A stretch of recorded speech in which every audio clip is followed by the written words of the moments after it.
कांग्रेस के बाद, कांग्रेस के एक लंबे औरा के बाद गैर कांग्रेसी प्रधानमंत्री के रूप में 5 साल सत्ता चलाने का अगर किसी को सौभाग्य मिला तो सदैव अटल बिहारी वाजपेयी। 82 मंत्रियों को लेकर के उन्होंने सरकार चला ली। समझिए उनका एक्सेप्टेंस राजनीति में कैसा था। 18 से ज्यादा दल थे, 18 से ज्यादा दल थे, फिर भी आजकल 5 लोगों को 3 लोगों को लेकर चलने में पसीने छूटते हैं। 18 दलों में 82 मंत्री बना करके भी सब में समन्वय स्थापित करके देश के लिए क्यों, सब लोगों के जो इतना मान और इतना सम्मान क्यों था, क्योंकि उनको लगता, उनको मालूम था कि अटल जी जो भी कहेंगे उसमें राष्ट्र का हित ही निहित होगा, कभी निहित स्वार्थ नहीं होगा। ये उनके पूरे व्यक्तित्व का एक बहुत बड़ा एक रत्न था। अटल जी ने जब सत्ता हासिल करी तो उसको साधन के रूप में पूरे देश के अंत्योदय का मार्ग प्रशस्त करने के लिए इस्तेमाल किया। आपको याद होगा कि जो लोग यहाँ पर हैं, अगर सर्व शिक्षा अभियान प्रारंभ हुआ है इस पूरे देश में और गरीबों के बच्चों को अगर पढ़ने का, दलित आदिवासियों के बच्चों को पढ़ने का अगर मौका मिला है तो श्रद्धेय अटल बिहारी वाजपेयी जी के लिए कारण मिला है। नहीं तो इससे पहले आदिवासी, दलित और पिछड़े बच्चों को पढ़ने का मौका नहीं मिलता था। क्यों नहीं मिलता था? क्योंकि 1 किलोमीटर 2 किलोमीटर दूर में स्कूल होते थे। आप भाई जी से पूछ लीजिए, स्कूल जाने के लिए कोई यदि पुल पुलिया नहीं रहने के कारण जो है वो जो आप कोई नहर पार कर रहे हैं, कोई अपना जो है बरसात में है तो पूरा कपड़ा और माथे पे लेकर के उसको पार करके जाना पड़ता। सभी के एक्सेस में नहीं था एजुकेशन, और एक्सेस किसके पास नहीं रहता था? एक्सेस नहीं रहता तो गरीबों के पास। और जब आप गरीब पढ़ेगा नहीं तो अपने हक अधिकार की बातें कौन करेगा, कैसे करेगा? आज जो लोग कहते हैं ना कि संविधान की ताकत को हम लोग जानते हैं, लड़ते हैं, ये संविधान की ताकत को दिखाने का काम किसने किया? भारतीय जनता पार्टी ने किया। कांग्रेस को 67 सालों तक आपको बेवकूफ बना करके अपने लिए शासन का रास्ता खुला रखा था। 67 सालों तक उन्होंने कभी मौका नहीं दिया था कि लोग अपने हक अधिकार को जाने, अपने संविधान प्रदत्त ताकत को जाने। उनके लिए तो उन्होंने एक ऐसा ओरा बना के रखा था कि देश मतलब इंदिरा, इंदिरा माने देश, माने नेहरू गांधी परिवार का कोई विकल्प इस देश में नहीं है। और नेहरू गांधी परिवार यदि सत्ता में नहीं रहे तो इस देश में सत्ता नहीं चलेगी। और हकीकत में ऐसे ही था। पूरे देश ने कांग्रेस को पूरी तरह से साफ कर दिया था इमरजेंसी के बाद। लेकिन जनता पार्टी बनी, भारतीय जनता पार्टी जनसंघ ने उस समय बड़ा हृदय राष्ट्र पर तिरंगा भाव दिखा करके अपने पार्टी का विलय कर दिया जनता पार्टी में। तो राष्ट्र प्रथम होना चाहिए, देश को आगे बढ़ना चाहिए। लेकिन देश चला नहीं, सरकार चली नहीं, कांग्रेस ने चलने नहीं दिया।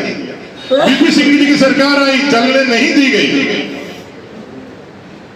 पहली बार 5 साल तक शासन किया, अटल जी ने शासन करा और उस मिथ को भी तोड़ा कि देश मतलब ही इंदिरा गांधी या कांग्रेस है।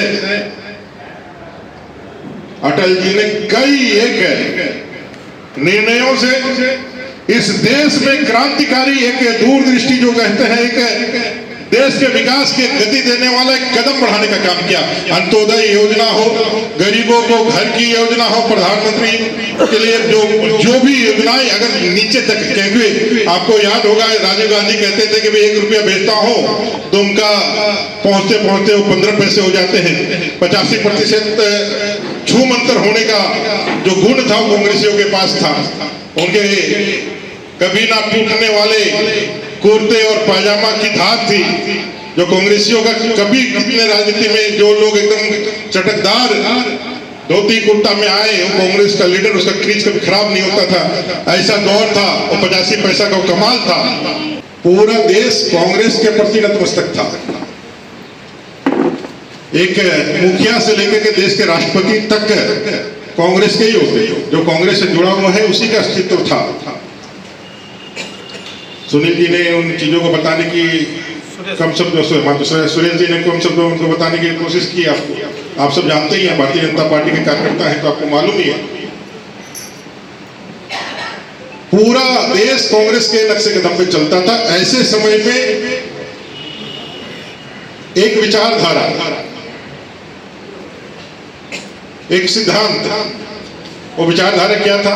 वो विचारधारा था अपने सांस्कृतिक गौरव को और सांस्कृतिक राष्ट्रवाद को, जिसकी पहचान के कारण देश नहीं, अपना देश जो है पूरे विश्व में विश्व गुरु के पद पर प्रस्थापित था, उसको हम कैसे हजारों साल की गुलामी के बाद फिर से कैसे हम उसको प्राप्त कर सकें, उसका उदय कैसे हम इस मातृभूमि में, इस भारत भूमि में हम फिर से उसका पुनर्जागरण कर सकें। एक विचार था, उस विचार को जो अमूर्त रूप में था, अगर आज यदि मैं कह सकता हूं कि विश्व की सबसे बड़ी पार्टी भारतीय जनता पार्टी बनी है, तो वो जो विचार मूर्त रूप में था उसको अमूर्त रूप में था, उसको मूर्त रूप में अगर यदि किसी ने करने का काम, यदि उसको प्रकट करने का यदि काम किया है, तो उसका नाम अटल बिहारी वाजपेयी है। मुझ समेत कई लाखों लोगों ने भारतीय जनता पार्टी को पसंद किया, पहले उसके सिद्धांत से पहले अटल जी को देखा, अटल जी के माध्यम से उस सिद्धांत को जाना और उनको पहचान करके आगे बढ़ने लगा। आज भारतीय जनता पार्टी को इतना दूर पहुंचाने का जो नींव स्थापना का जो काम है, वो अटल जी के मजबूत कंधों पर जाता है। उनके भाषा, उनकी शैली, उनके विचार, उनके गुण, राजनीति में जो वक्तृत्व कला है, जो बोलने की कला है, वो आपके दिल तक जाती है। लोग बोल के निकल जाते हैं, आपको दिमाग में भी स्पंदन नहीं पैदा करता है, लेकिन कोई एक ऐसा वक्त आता है जो मन के अंदर तक आपके हर ताल को झंकृत कर दे। ऐसे ओजस्वी वक्ता अटल जी थे। अजात शत्रु ऐसे ही नाम नहीं पड़ा था, कोई उनका शत्रु हुआ ही नहीं। जब वो पहली बार सदन पहुंचे थे, उस समय पंडित नेहरू जी ने कहा था, जिसमें दूर दूर तक भारतीय जनता पार्टी का कोई मुकाम लोगों को नजर नहीं आता था, तब पंडित नेहरू ने यह कहा था कि एक दिन आप जो है देश के प्रधानमंत्री बनेंगे। क्यों कहा था? सदन के अंदर यह अनुभव करने को मिलता है कि सामने वाले की चापलूसी करने का बड़ा मन करता है। क्यों? क्योंकि वो पद में मुख्यमंत्री का धारण करने रखा है, वो हमको बहुत कुछ कर सकता है, दे सकता है। सामने वाला मंत्री है, हमें कोई लाभ मिल सकता है, इसलिए बहुत कठिन बातें लोग नहीं कहते हैं, थोड़ी चाटुकारिता करते हैं, खुल करके नहीं बोलते हैं, संबंध ठीक रखना चाहते हैं। अटल जी अपने सिद्धांत से कभी नहीं विमुख होते थे, और नेहरू जी के आंख में आंख डाल करके कहने वाला उस समय का नौजवान, जब नेहरू जी का ओरा समझ लिए कितना बड़ा हुआ करता था, उस समय आंख में आंख डाल करके सदन के अंदर अगर चैलेंज करने का कोई काम कर सकता था और वो करने का यदि काम करता था, तो उसका नाम सदैव अटल बिहारी वाजपेयी जी था, जिसके कारण यह भाव